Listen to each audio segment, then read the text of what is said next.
हिंदू धर्म में एकादशी का बहुत अधिक महत्व होता है। हर माह में 2 बार एकादशी पड़ती है।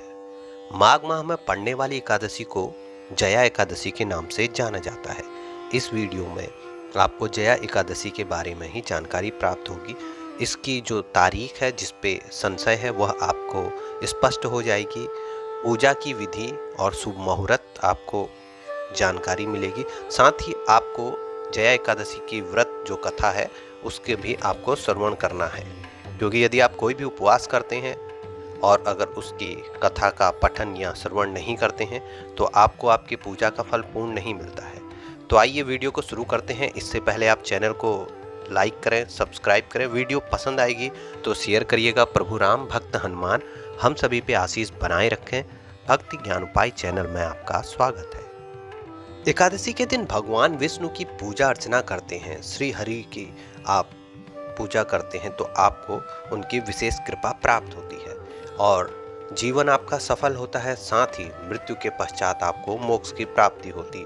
तो इस साल जो जया एकादशी पड़ रही है वह दिन शनिवार को 8 फरवरी को आपकी होगी। एकादशी तिथि जो आपकी प्रारंभ होगी वह आपको 7 फरवरी को प्रारंभ हो जाएगी 9:26 PM से, और यह आपकी एकादशी समाप्त होगी जो तिथि ये 8 फरवरी को 2025 को 8:15 PM पे समाप्त होगी।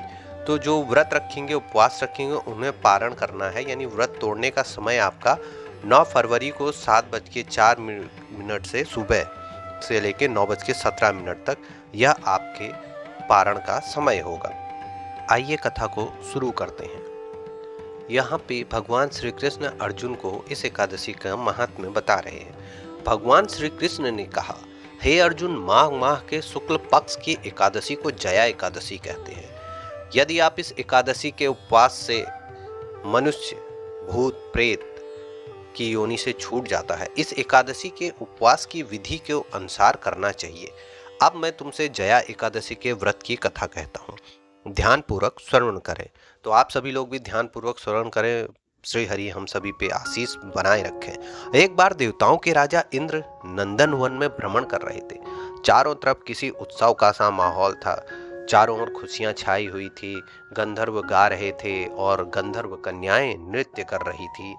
वहीं पुष्पवती नामक गंधर्व कन्या ने माल्यवान नामक गंधर्व को देखा और उसे आसक्ति आ गई, यानी उस पे प्यार हो गया।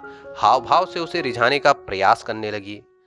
माल्यवान भी उस गंधर्व कन्या के हाव भाव को देख के, उसकी अदाओं को देख के उस पे आसक्त हो गया और अपने गायन सुर का ताल भूल गया। इससे संगीत की लय टूट गई और संगीत का सारा आनंद बिगड़ गया। सभा में उपस्थित देवगणों को यह बहुत बुरा लगा। यह देखकर देवेंद्र भी रुष्ट हो गए। संगीत एक पवित्र साधना है, इस साधना को भ्रष्ट करना पाप है। अतः क्रोधवश इंद्र ने पुष्पवती तथा माल्यवान को शाप दे दिया। संगीत की साधना को अपवित्र करने वाले माल्यवान और पुष्पवती, तुमने देवी सरस्वती का घोर अपमान किया है, अतः तुम्हें मृत्युलोक में जाना होगा। गुरुजनों की सभा में असंयम और लज्जाजनक प्रदर्शन करके तुमने गुरुजनों का भी अपमान किया, इसलिए इंद्रलोक में तुम्हारा रहना अब वर्जित है। अब तुम अधम प्रेत असमी का रूप जीवन बिताओगे। देवेंद्र का शाप सुनकर वे अत्यंत दुखी हुए और हिमालय पर्वत पर प्रेत योनि में दुख पूर्वक जीवन यापन करने लगे। उन्हें गंध, रस, स्पर्श आदि का तनिक भी बोध नहीं था। वहीं उन्हें असनी दुख सहने पड़ रहे थे। रात दिन में उन्हें एक क्षण के लिए भी नींद नहीं आती थी। उस स्थान का वातावरण अत्यंत शीतल था, जिसके कारण उनके रोए खड़े हो जाते थे। ठंड के कारण हाथ पैर सुन्न पड़ जाते थे और दांत किटकिटाने लगते थे। एक दिन उस प्रेत ने अपनी स्त्री से कहा, ना मालूम हमने पिछले जन्म में कौन से पाप किए जिसके कारण हमें इतनी दुखदाई यह प्रेत योनि प्राप्त हुई। प्रेत योनि से तो नरक के दुख सहना कहीं ज्यादा उत्तम है। इस प्रकार के विचारों को कहते हुए वे अपने दिन व्यतीत करने लगे। भगवान की कृपा से एक बार माघ के शुक्ल पक्ष की जया एकादशी के दिन इन दोनों ने कुछ भी भोजन नहीं किया और न ही कोई पाप कर्म किया।